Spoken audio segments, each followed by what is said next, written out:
Hi guys, for those of you that have been following along with my African Violet series, um, I have an African Violet that's ready to do its second bloom. And I bought these, maybe in May. You may have to look back a few videos, and it's June 30th.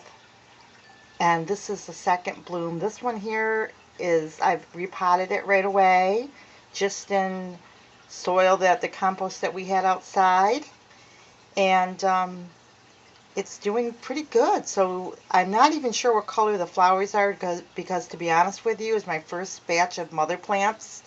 I didn't label when they went out of bloom, so I'm guessing maybe a pinky purple. We'll see. But this one, as you can see, has grown quite large, and I know that people say that you don't want to, have too big of a pot for your African violet or it won't bloom. But I'll tell you, my experience has been is I've actually had a pretty good green thumb through the years, and I've had some African violets in the past, and the ones that I had a couple years ago, I repotted all of them, and they all rebloomed a second time. And I put them, as you can see, a bigger pot, but the leaves, the plant will get bigger and bigger. But looks like I've got some blooms on this one, and I'll probably get some flowers, and then I'll be able to label it correctly and be able to know exactly which African violet this one is.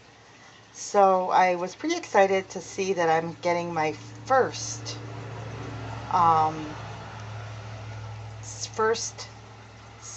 set of second blooms on my African violet. So we'll see what else is going on. Now these guys have all been sitting in a sunny room in my African violet room when they start to flower, and I may have to change this up, but I'm just checking to see how things go with moving things around the house. But they've been getting a lot of sunlight. I put them in a room which I left the window open all the time, but it's not like a southern room where they get like blasted with sun and the leaves start to burn. But this guy, I'm pretty happy about this. So let's see what happens. I want to see how well I do with this African violet project. Grow as many as I can until I feel like it's too many for the house. And this is actually, I'm going to be doing my Vita series in August about saving money. But if I run across things ahead of time, I'm going to share them and just do new stuff in August because I want to give you new information.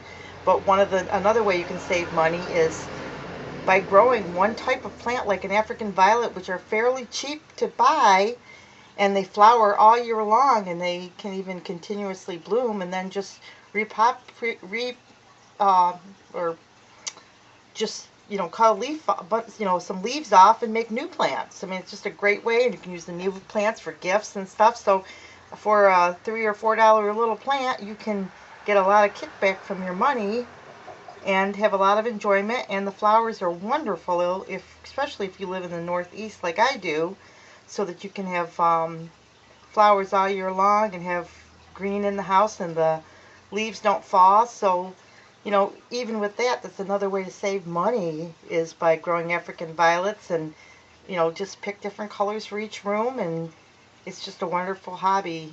So anyway, I love my African violets. I decided that's the only plant I'm going to be growing in my house, and unless things change, but I just love them, and I just started up my hobby again this year, and hopefully I'll stick with it till the day I die and pass on African violets to my children, because they can pretty much live indefinitely. So God bless, and I hope you enjoyed seeing my second blooming, the first one.